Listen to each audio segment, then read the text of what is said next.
नमस्कार दोस्तों, मैं राजेश अग्रवाल पन्ना कंपटीशन क्लासेस में आपका जोरदार स्वागत करता हूं। सर्दी के साथ सर्दी हो रखी है, फीवर है थोड़ा सा, तो थोड़ा सा आपको आज झेलना पड़ेगा।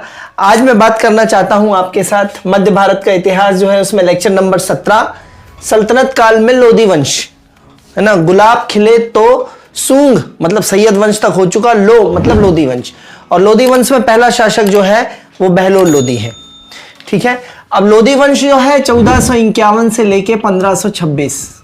मोबाइल नंबर क्या है 9020145126। तो लास्ट शासन जो है वो लोधी वंशीय है, जिसमें शासकों का क्रम दोस्तों रहेगा बसई। शासकों का क्रम क्या रहेगा? बसई, बहलोल लोधी, सिकंदर लोधी और इब्राहिम लोधी।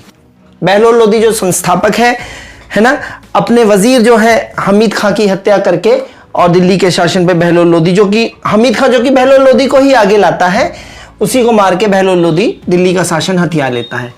तो इस तरीके से आज बहलोल लोधी की बात करनी है। तो इनका समय जो है बहलोल लोधी का वो है 1451 संस्थापक से लेके 1489 तक, लगभग 28 साल, 50 और 40 90, लगभग 38 साल, बहुत बड़ा टाइम पीरियड है। सल्तनत काल में शासन करने वाला सबसे बड़ा, सबसे ज्यादा टाइम पीरियड वाला व्यक्ति बहलोल लोधी है। हालांकि नाम ये बहलोल है तो बकलोल ही था, ये बिहारी भाषा में बोलते हैं ना बकलोल, तो ये बहलोल बकलोल ही था। कुछ आप देखेंगे with due respect to Bahlol Lodi ji. 38 साल का इसका शासन रहा है। सल्तनत काल में सबसे ज्यादा शासन किसका रहा है क्वेश्चन बने तो बहलोल लोधी, 1451 से लेकर 1489 तक। ठीक है दोस्तों, अब बहलोल लोधी जो थे, जो अफगानिस्तान के एक कबीला गिलजोई कबीला, अफगानिस्तान के गिलजोई कबीला था अफगानिस्तान का, उसकी एक शाखा थी, गिलजोई कबीले की शाखा थी साहू खेल। तो गिलजोई कबीले की एक शाखा साहू खेल से संबंधित था ये। और भारत में अफगान शासन की पहली बार स्थापना किस रूप में करी इसने? लोधी वंश के रूप में। बहलोल लोधी वंश के रूप में इसने भारत में पहली बार अफगान शासन की स्थापना करी। ध्यान देंगे, लोधी वंश कौन सा वंश है? अफगान वंश है। किसने स्थापना करी पहली बार अफगान शासन की? बहलोल लोधी ने। क्लियर है? गिलजोई कबीले का था, जिसकी एक शाखा साहू खेल से संबंधित था ये। तो ये बहलोल लोधी का है ना इंट्रोडक्शन हो गया। इसके बाद अफगानिस्तान में जो आपको मालूम होगा कि कबीलाई संस्कृति बहुत फेमस है। अफगानिस्तान में कबीलाई संस्कृति बड़ी फेमस है, और कबीलाई संस्कृति में होने वाले निर्णयों को जो बोलते हैं, जो इनकी कबीलों का निर्णय देने वाली संस्था होती है, वो कहलाती है लोया जिरगा। कई बार प्रश्न आया है लोया जिरगा। तो अफगानिस्तान में जो है कबीलाई संस्कृति बहुत प्रचलित है, और कबीलों में निर्णय लेने वाली संस्था को क्या बोलते हैं? लोया जिरगा। हालांकि अफगानिस्तान की संसद जो है वो शोरा है। कबीलाई संस्कृति में जो निर्णय लेने वाली संस्था है वो लोया जिरगा है, लेकिन अफगानिस्तान की संसद जो है वो है शोरा। ठीक है, तो ये ध्यान रखेंगे। बहलोल शाह गाजी के नाम से 1451 में ये बहलोल शाह गाजी के नाम से दिल्ली की गद्दी पर बैठा। बहलोल शाह गाजी के नाम से ये दिल्ली की गद्दी पर बैठा, और सर्वाधिक समय तक इसने शासन किया। ठीक है, फिर इसके समय की सबसे महत्वपूर्ण घटना है इसके द्वारा जौनपुर को जीतना। यह बहुत इंपॉर्टेंट है। जौनपुर में शर्की साम्राज्य को जीत लेना। सॉरी, बहलोल लोधी के समय की सबसे महत्वपूर्ण घटना क्या है? जौनपुर जीतना। ठीक है दोस्तों, और इसके बाद इसका अंतिम विजय अभियान जो था वो ग्वालियर के अंतिम विजय अभियान जो था वो ग्वालियर के राजा मानसिंह के खिलाफ था। ग्वालियर के राजा मानसिंह के खिलाफ। और इसी अभियान को जीतने के बाद ग्वालियर के राजा मानसिंह को जीता इसने, और इसे जीतने के पश्चात ये दिल्ली वापस लौट रहा था। बीच में जो है अलीगढ़ में जलाली के पास इसकी मृत्यु हो गई। अलीगढ़ के जलाली।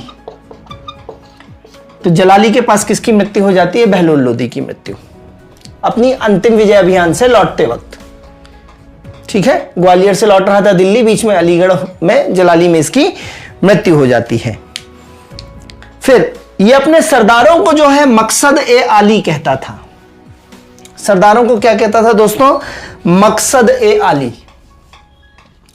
सरदारों को अपने जो दरबार में इसके सरदार होते थे, सरदारों को मकसद ए अली या अली, मतलब जो सरदार हैं या इसके दरबारी हैं वो अली के मकसद से आए हैं। अली का मकसद क्या है? धर्म का प्रचार प्रसार करना, धर्म को आगे बढ़ाना। तो अली के मकसद से आए, मकसद ए आली। आली मतलब आला, मतलब नंबर 1 भी होता है, खुदा भी हो सकता है। तो मकसद ए आली। ठीक है, तो इसको याद करने के लिए कैसे याद करेंगे? मकसद ए बहाली। याद करने का तरीका बता रहा हूं कि मकसद ए बहाली किसने कहा है, तो बहाली में बहलोल लोदी आ जाता है। तो मकसद ए आली की जगह आप याद करने के लिए क्या बोल सकते हैं? मकसद ए बहाली।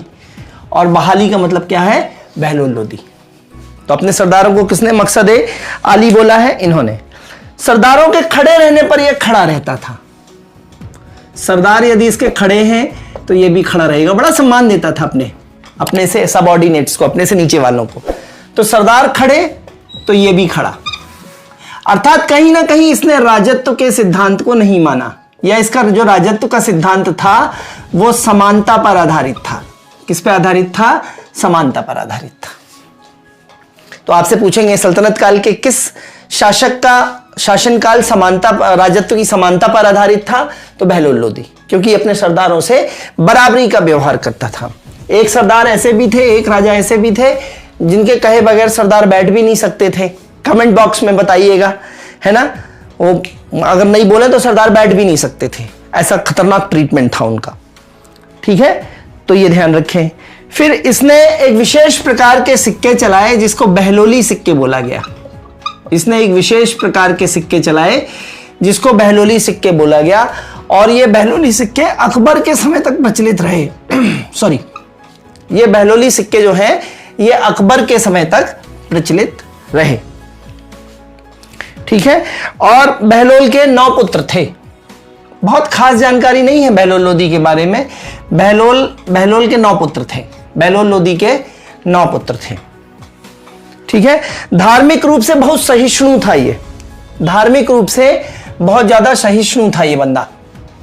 और इसकी सेना में, इसके दरबार में हिंदू जो है वो उच्च पद पर आसीन थे, है ना। जैसे राय प्रताप सिंह सहिष्णु था जी ये, धार्मिक रूप से कैसा था? टॉलरेंट, सहिष्णु, धार्मिक।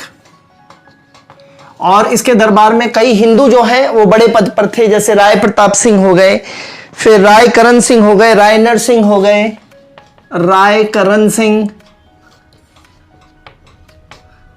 राय नर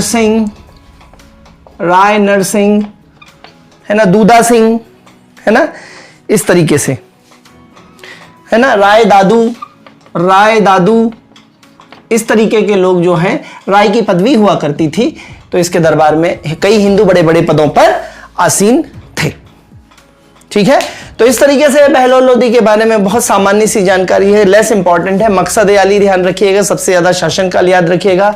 भारत में अफगान शासन का पहला संस्थापक याद रखिएगा, 1451 से 1489 तक इसका कार्यकाल याद रखिएगा। बहलोली सिक्के याद रखिएगा। ठीक है, तो इतने में काम आपका।